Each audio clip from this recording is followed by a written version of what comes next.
All India Bahujan Samaj ಪಾರ್ಟಿಯ ನನ್ನೆಲ್ಲ ಸಹೋದರ ಸಹೋದರಿಯರೇ, ಬಂಧು ಮಿತ್ರರೇ, ತಮ್ಮೆಲ್ಲರಿಗೂ ನನ್ನ ಜೈ ಭೀಮ್ ವಂದನೆಗಳು. ಬಂಧುಗಳೇ, ಈ ವರ್ಷ 2026ನೇ ಹೊಸ ವರ್ಷದ ಶುಭಾಶಯಗಳನ್ನು ಕೋರ್ತಾ 208ನೇ ಭೀಮಾ ಕೊರೆಗಾಂವ್ ವಿಜಯೋತ್ಸವ ಶುಭಾಶಯಗಳನ್ನು ಕೋರ್ತಾ ತಮಗೊಂದು ಅತ್ಯುತ್ತಮವಾದ ಸುದ್ದಿಯನ್ನು ಕೊಡ್ತಾ ಇದ್ದೀವಿ.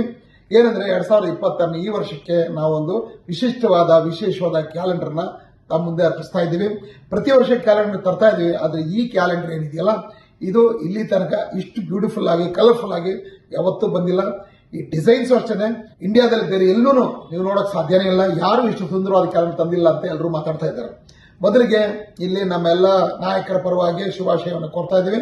ಎರಡನೇದಾಗಿ ಜನವರಿ ತಿಂಗಳಲ್ಲಿ ಅದು ಕೊರೆಗಾಂವ್ ಮಾಸ ಆಗಿರುತ್ತೆ. ಹಾಗೆ ಮಾತಾ ಸಾವಿತ್ರಿ ಫುಲೆ ಅವರ ಮಾಸ ಆಗಿದೆ. ಯಾಕಂದ್ರೆ ಅವರ ಜನ್ಮದಿನ ಜನವರಿ 3ನೇ ತಾರೀಕಿಗೆ.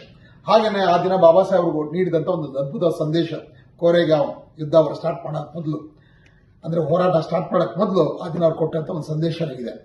ಆಮೇಲೆ ನಂತರ ಫೆಬ್ರವರಿ ತಿಂಗಳಲ್ಲಿ ಅದು ಮಹಾತ್ಮ ಫುಲೆ ಅವರ ಫೋಟೋ ಫುಲ್ ಇದೆ. ಅದು ಸಂತ ರವಿದಾಸ್ ಮತ್ತು ಮಾತಾ ರಮಾಬಾಯಿ ಅವರ ಜನ್ಮದಿನ ಆಗಿದೆ. ಆ ತಿಂಗಳಲ್ಲಿ ಮಹಾತ್ಮ ಫುಲೆ ಅವರು ಕೊಟ್ಟಂತ ಏನು ಸಂದೇಶ ಏನಿದೆಯಲ್ಲ ಅದನ್ನೆಲ್ಲ ದಾಖಲೆ ಆಗಿದ್ದೀವಿ. ಹಾಗೇನೆ ಅವರ ಜೀವನದಲ್ಲಿ ಮೊದಲನೇ ಬಾರಿಗೆ ಬಾವಿಯಲ್ಲಿ ಎಲ್ರಿಗೂ ನೀರು ತೆಗೆಯಕ್ಕೆ ಬಿಟ್ಟಿದ್ದು, ಹಾಗೆ ಮಾತಾ ಸಾವಿತ್ರಿಬಾಯಿ ಫುಲೆ ಅವರಿಗೆ ಶಿಕ್ಷಣವನ್ನ ನೀಡಿದ್ದು, ಇದೆರಡು ಚಿತ್ರಗಳು ಅದರಲ್ಲಿದೆ.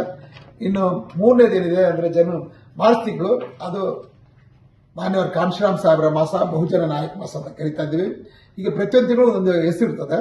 ಮಾರ್ಚ್ 15ನೇ ತಾರೀಕು ಅವರ ಜನ್ಮದಿನ ಇದೆ. ಮತ್ತೆ ನಮ್ಮೆಲ್ಲರಿಗೂ ಬಹಳ ಬೆಚ್ಚಿಗೆ ಆಗಿರ್ತಕ್ಕಂಥ, ಬಹಳ ಅಪ್ಯಾಯಮಾನವಾದ ಚಿತ್ರ, ಒಂದು ಹಗ್ಗದ ಮಂಚದ ಮೇಲೆ ಸಾಹೇಬರು ಕೂತ್ಕೊಂಡು ರೊಟ್ಟಿ ತಿಂತಾ ಇರೋದು ಬಹಳ ಆತ್ಮೀಯವಾಗಿದೆ. ಒಬ್ಬ ನಾಯಕ ಹಂಗಿರ್ತಾನೆ. ಲಾವಸ್ ಹೇಳ್ತಾರೆ, ಒಬ್ಬ ನಾಯಕ, ಪ್ರಬುದ್ಧ ನಾಯಕ, ಅವನು ಹರಿಯೋ ನೀರಿನಂಗಿದ್ದಾನೆ ಅಂತ ಹೇಳ್ತಾನೆ. ಆ ರೀತಿ ಇರೋ ನಾವು ನೋಡಿದಂಗೆ ನಮ್ಮ ಜೀವನದಲ್ಲಿ ಅದು ಮಾನ್ಯವರು ಕಾಂಶಿರಾಮ್ ಸಾಹೇಬ್ ಮಾತ್ರನೇ. ಏಪ್ರಿಲ್ ತಿಂಗಳು, ಈ ತಿಂಗಳಲ್ಲಿ ಬಸವಣ್ಣ, ಜ್ಯೋತಿಬಾ ಫುಲೆ ಹಾಗೂ ಬಾಬಾ ಸಾಹೇಬ್ ಅಂಬೇಡ್ಕರ್ 3 ಜನರ ಜನ್ಮದಿನ ಇಲ್ಲಿ ಬರ್ತಾ ಇದೆ. ಹಾಗಾಗಿ ಇದನ್ನ ಬಸವ ಜ್ಯೋತಿ ಭೀಮ ಸಂಗಮ ಮಾಸ ಅಂತ ಕರಿತಾ ಇದ್ದೀವಿ. ಹಾಗೆ ಇಲ್ಲಿನೂ ಸಹಿತ ಬಾಬಾ ಸಾಹೇಬ್ ಕೊಟೇಶನ್ ಇದೆ. ಹಾಗೇನೆ ಒಬ್ಬ ನಾಯಕ ಯಾಕೆ ದೀರ್ಘಕಾಲ ಬಾಳ್ತಾನೆ ಅನ್ನೋದಕ್ಕೆ ಲಾವಸ್ಸೆ ಕೊಟ್ಟಿರ್ತಕ್ಕಂಥ ಸಂದೇಶನೂ ಇದೆ. ಹಾಗೆ ಇನ್ನು 5ನೇದೇನಿದೆ, ಇದು ಅದ್ಭುತವಾಗಿರ್ತಕ್ಕಂಥ ಒಂದು ಚಿತ್ರ. ಇಲ್ಲಿ ನೀವು ಭಗವಾನ್ ಬುದ್ಧನ ಬಹಳ ವಿಶಿಷ್ಟವಾದ ಭಂಗಿಯಲ್ಲಿ ನೋಡ್ತೀರಾ. ಸಾಮಾನ್ಯವಾಗಿ ಭಗವಾನ್ ಬುದ್ಧ ಕಣ್ಣು ಮುಚ್ಕೊಂಡು ಧ್ಯಾನದಲ್ಲಿ ಕೂತಿರೋ ಚಿತ್ರಗಳು ಎಲ್ಲ ಕಡೆ ಇರೋದು. ಅದು ಇಲ್ಲಿ ಭಗವಾನ್ ಬುದ್ಧ ಕಣ್ಣು ತೆಗೆದು ನಡೀತಾ ಇದ್ದಾರೆ. ಇದು ಬಾಬಾ ಸಾಹೇಬ್ ಅಂಬೇಡ್ಕರ್ ಬಯಸಿದಂತ ಬುದ್ಧ. ನನಗೆ ಬೇಕಾಗಿರ್ತಕ್ಕಂಥ ಬುದ್ಧ ಕಣ್ಣು ಮುಚ್ಕೊಂಡು ಕೂತ್ಕೊಂಡು ಧ್ಯಾನದಲ್ಲಿ ಇರ್ತಕ್ಕಂಥ ಬುದ್ಧ ಅಲ್ಲ. ಜಗತ್ತಿನ ಕಷ್ಟಗಳನ್ನ ಕೊಳ್ಳಲಿಕ್ಕಾಗ ಕಣ್ಣು ಮುಚ್ಕೊಂಡಿರೋ ಬುದ್ಧ ನನಗೆ ಬೇಡ, ಕಣ್ಣು ತಗೊಂಡು ನಡೀತಾ ಇರ್ತಕ್ಕಂಥ ಆಕ್ಷನ್ ಅಲ್ಲಿ ಇರೋ ಬುದ್ಧ ನನಗೆ ಬೇಕಾಗಿದೆ ಅಂತ ಹೇಳಿದ್ರು. ಅಂತ ಚಿತ್ರ ಇದು ಬಹಳ ಅಪರೂಪ ಇದು. ಅದ್ರ ಜೊತೆಗೆ ಬುದ್ಧ ಧಮ್ಮವನ್ನು ಇಡೀ ಜಗತ್ತಿಗೆ ಹರಡಿದಂತ ಬೋಧಿಧಮ್ಮರ ಚಿತ್ರ ಮತ್ತು ಮಧ್ಯಮ ಮಾರ್ಗವನ್ನು ಪ್ರಚಾರ ಮಾಡಿದಂತ ನಾಗಾರ್ಜುನ ಚಿತ್ರ ಸಹಿತ ಅಲ್ಲಿ ಇದೆ. ಇನ್ನು 5ನೇ ತಿಂಗಳೇನಿದೆ, ಇಲ್ಲಿ ಮೀಸಲಾತಿಯ ಜನಕರಾಗಿರ್ತಕ್ಕಂಥ ಶಾಹು ಮಹಾರಾಜ್ ಮತ್ತು ನಾಲ್ವಡಿ ಕೃಷ್ಣರಾಜ ಒಡೆಯರ್ ಅವರ ಇಬ್ಬರ ಜನ್ಮದಿನ ಇದೆ. ಹಾಗೆ ಕರ್ನಾಟಕದ ಅಂಬೇಡ್ಕರ್ ಅಂತ ಹೆಸರು ತಗೊಂಡಿರ್ತಕ್ಕಂಥ ಪ್ರೊಫೆಸರ್ ಕೃಷ್ಣಪ್ಪನವರ ಜನ್ಮದಿನ ಇದೆ. ಮತ್ತು ಬಾಬಾ ಸಾಹೇಬ್ ಅಂಬೇಡ್ಕರ್ ಅವರ ಗುರುಗಳಾಗಿರ್ತಕ್ಕಂಥ ಕಬೀರ್ ದಾಸರ ಚಿತ್ರನೂ ಸಹಿತ ಇದೆ. ಯಾಕಂದ್ರೆ ಅವ್ರದ್ದು ಜನ್ಮದಿನ ಇದೆ ಇಲ್ಲಿ. ಇನ್ನು 7ನೇ ತಿಂಗಳು ಬಹಳ ಜನರಿಗೆ ಆಶ್ಚರ್ಯ ಆಗುತ್ತೆ. ಈ ಚಿತ್ರದಲ್ಲಿ ಬಾಬಾ ಸಾಹೇಬ್ ಜೊತೆಗೆ ಸುಭಾಷ್ ಚಂದ್ರ ಬೋಸ್ ಅವರ ಚಿತ್ರ ಇದೆ. ಇದೇ ತಿಂಗಳ 1940ರಲ್ಲಿ 22 ಜುಲೈ 22 1940ರಲ್ಲಿ ಬಾಬಾ ಸಾಹೇಬ್ರನ್ನ ಸುಭಾಷ್ ಚಂದ್ರ ಬೋಸ್ ಭೇಟಿ ಮಾಡಿದ್ರು.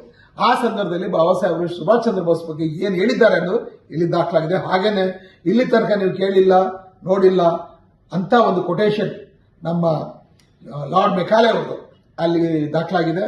ಯಾಕಂದ್ರೆ ಲಾರ್ಡ್ ಮೆಕಾಲೆ ಅವತ್ತು ಎಲ್ಲರೂ ಬಹಳ ವಿರೋಧ ಮಾಡ್ತಿದ್ದಾರೆ, ಈ ಹಿಂದುತ್ವವಾದಿಗಳು. ಯಾತಕ್ಕಂತ ಅದು ಉತ್ತರಾನು ಅಲ್ಲಿದೆ.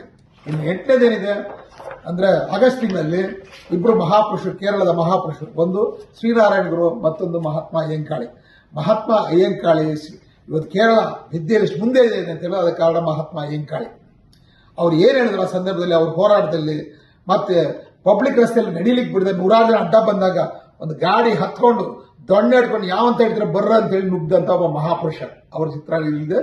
ಹಾಗೆ 9ನೇದೇನಿದೆ, ಅದು ಪೆರಿಯಾರರ ಮಾಸ, ವಿಖ್ಯಾತ ವಿಚಾರವಾದಿಯ ಮಾಸ. ಬಾಬಾ ಸಾಹೇಬ್ ಜೊತೆ ಕುಂತಿರ್ತಕ್ಕಂಥ ಚಿತ್ರ. ಹಾಗೇನೆ ಅವರ ಪತ್ನಿಯರಾದಂಥ ನಾಗಮ್ಮ ಮತ್ತು ಮಣಿಯಮ್ಮನವರ ಚಿತ್ರನೂ ಇದೆ. ಹಾಗೆ ಅದಕ್ಕಿಂತ ಮುಖ್ಯವಾದ್ದು ವೈಕೋಮ್ನಲ್ಲಿ ಅವರು ಹೋರಾಟ ಮಾಡಿದಾಗ ಬಹಳ ಸಣ್ಣ ವಯಸ್ಸು, ಆ ಚಿತ್ರ ಇದರಲ್ಲಿದೆ. ಹಾಗೇನೆ ಪೆರಿಯಾರವರ ಅದ್ಭುತವಾದ ಒಂದು ಕೊಟೇಶನ್ ಸಹಿತ ಅಲ್ಲಿದೆ. ಇನ್ನು ಏನಿದೆ, ಬಹಳ ಪ್ರಿಯವಾದ ತಿಂಗಳಿದು. ಈ ತಿಂಗಳಲ್ಲಿ ಬಾಬಾ ಸಾಹೇಬ್ ಅಂಬೇಡ್ಕರ್ ಬೌದ್ಧ ಧರ್ಮವನ್ನು ಸ್ವೀಕಾರ ಮಾಡಿ ನಾನು ಮತ್ತೆ ನನ್ನ ಮನೆಗೆ ಮರಳಿ ಬಂದಿರೋಷ್ಟು ಸಂತೋಷ ಆಗಿದೆ ಅಂತ ಹೇಳ್ತಾರೆ. ಅದೇ ತಿಂಗಳ ಬಗ್ಗೆ ಮಾನ್ಯ ಕಾಂಶರಾಮ್ ಸಾಹೇಬರು 2000 ಇಸ್ವಿನಲ್ಲಿ ಜೂನ್ ತಿಂಗಳಲ್ಲಿ ನಮ್ಗೆ ಹೇಳಿದ್ರು. ಏನಪ್ಪಾ ಅಂತ ಹೇಳಿದ್ರೆ, ಬಾಬಾ ಸಾಹೇಬ್ ಅಂಬೇಡ್ಕರ್ ಬೌದ್ಧ ಧರ್ಮ ಸ್ವೀಕಾರ ಮಾಡಿ 50 ವರ್ಷ ಆಗುತ್ತೆ.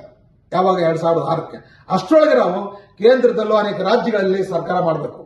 ಅದಾಗಿಲ್ಲ ಅಂತ ಹೇಳಿದ್ರೆ ನಾನು ಅಲ್ಲಿ ತನಕ ಜೀವಂತವಾಗಿರೋಲ್ಲ ಅಂತ ಹೇಳಿದ್ರು. ಅದು ತಮ್ಮೆಲ್ಲರಿಗೂ ಗೊತ್ತಿದೆ. ಅಕ್ಟೋಬರ್ 9 ಸಾಹೇಬರು ನಮ್ಮನ್ನ ಬಿಟ್ಟಾಗಲಿದ್ರು. ಎಂತ ಅದ್ಭುತವಾಗಿರ್ತಕ್ಕಂಥ ನಿರ್ಧಾರ.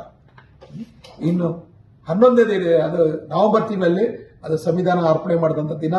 ಹಾಗೂ ಬಾಬಾ ಸಾಹೇಬ್ ಅಂಬೇಡ್ಕರ್ ಬಹಳ ಫೇಮಸ್ ಕೊಟೇಶನ್ ಇಲ್ಲಿದೆ ವೈರುಧ್ಯಗಳ ಬಗ್ಗೆ. ಮತ್ತೆ ಕಾಂಶಿರಾಮ್ ಸಾಹೇಬರ ವೈರುಧ್ಯಗಳನ್ನ ನಿವಾರಿಸೋದೇ ನಮ್ಮ ಉದ್ದೇಶ, ನಮ್ಮ ಹೋರಾಟದ ಉದ್ದೇಶ ಅಂತ ಹೇಳಿದ್ದು. ಮತ್ತೆ ಅದೇ ತಿಂಗಳಲ್ಲಿ ಟಿಪ್ಪು ಸುಲ್ತಾನ್ 20ನೇ ತಾರೀಕು ಅವ್ರ ಜನ್ಮದಿನನೂ ಇದೆ. ಆಮೇಲೆ ಕೊನೆಯದಾಗಿ ಇದು ಅಮರ ಚೇತನ ಮಾಸ. ಬಾಬಾ ಸಾಹೇಬ್ ನಮ್ಮನ್ನೆಲ್ಲ ಬಿಟ್ಟು ಅಗಲಿದಂಥ ದಿನ ಡಿಸೆಂಬರ್ 6ನೇ ತಾರೀಕು ಈ ತಿಂಗಳಲ್ಲಿ ಬರ್ತಾ ಇದೆ. ಅದನ್ನು ಸಹಿತ ಇಲ್ಲಿ ಬಹಳ ವಿಶಿಷ್ಟವಾದ ಚಿತ್ರಗಳ ಮೂಲಕ ಇಲ್ಲಿ ತೋರಿಸಿದ್ವಿ. ಮತ್ತು ಕುವೆಂಪು ವಿಶ್ವಕವಿ ಕುವೆಂಪು ಅವರು, ರಾಷ್ಟ್ರಕವಿ ಕುವೆಂಪು ಅವರ ಚಿತ್ರಗಳು ಸಹಿತ ಇಲ್ಲಿ ಹಾಕಿದ್ದೀವಿ. ಹೀಗೆ ಪ್ರತಿಯೊಂದು ತಿಂಗಳಲ್ಲೂ ಒಂದು ವಿಶಿಷ್ಟವಾದ ಸಂದೇಶ, ಒಂದು ವಿಶಿಷ್ಟವಾದ ಘಟನೆ ನಿಮಗೆ ಇಲ್ಲಿ ಕಾಣಿಸ್ತದೆ. ಈ ಮೂಲಕ ನೀವು ಗೋಡೆ ಮೇಲೆ ಈ ಕ್ಯಾಲೆಂಡರ್ ಹಾಕಿದ್ರೆ ಪ್ರತಿದಿನ ನೋಡುವಾಗ ನಿಮಗೆ ನಮ್ಮ ಕರ್ತವ್ಯ ಏನಂತ ನಿಮ್ಗೆ ಅರ್ಥ ಆಗುತ್ತೆ. ಹಾಗೆ ನಾವು ಕಾಲ ಕಳಿಬಾರದು. ನಮ್ಮ ಮಹಾಪುರುಷರು ಬಿಟ್ಟೋಗುತ್ತೆ, ರಥವನ್ನು ಮುನ್ನಡೆಸಬೇಕು. ಕಾಂಶಿರಾಮ್ ಸಾಹೇಬ್ರ ಕನಸನ್ನು ನೆನೆಸು ಮಾಡಬೇಕು. ಅವರ ಕಾಲದಲ್ಲಿ ಆಗದೆ ಇರೋದನ್ನ ನಾವು ಮಾಡಬೇಕು ಅಂತಕ್ಕಂಥ ಒಂದು ಪ್ರತಿಜ್ಞೆಯನ್ನು, ಶಪಥವನ್ನು ಪದೇ ಪದೇ ನಮಗೆ ನೆನಪು ಮಾಡುತ್ತೆ. ಹಾಗಾಗಿ ಈ ಕ್ಯಾಲೆಂಡರ್ ಏನಿದೆ ಇದು ಕೇವಲ ಕ್ಯಾಲೆಂಡರ್ ಅಲ್ಲ, ಇದು ಸಂದೇಶದ ಒಂದು ದೊಡ್ಡ ಹೊತ್ತಿಗೆ ಇದ್ದಂಗೆ.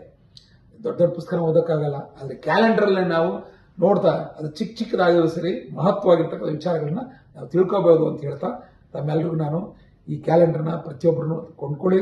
ಈಗಾಗಲೇ ಬಹಳಷ್ಟು ಖಾಲಿ ಆಗಿಬಿಟ್ಟಿದೆ, ಇನ್ನು ಕೆಲವೇ ಇದೆ, ಆದಷ್ಟು ಬೇಗ ಕೊಂಡ್ಕೋಬೇಕು ಅಂತ ಹೇಳಿ ತಮ್ಮೆಲ್ಲರಿಗೂ ವಿನಂತಿಸ್ತಾ ನನ್ನ ಮಾತು ಮುಕ್ತಾಯ ಮಾಡ್ತಾ ಇದ್ದೀನಿ. ಜೈ ಭೀಮ್, ಜೈ ಭಾರತ್, ಜೈ ಕಾಂಶಿರಾಮ್.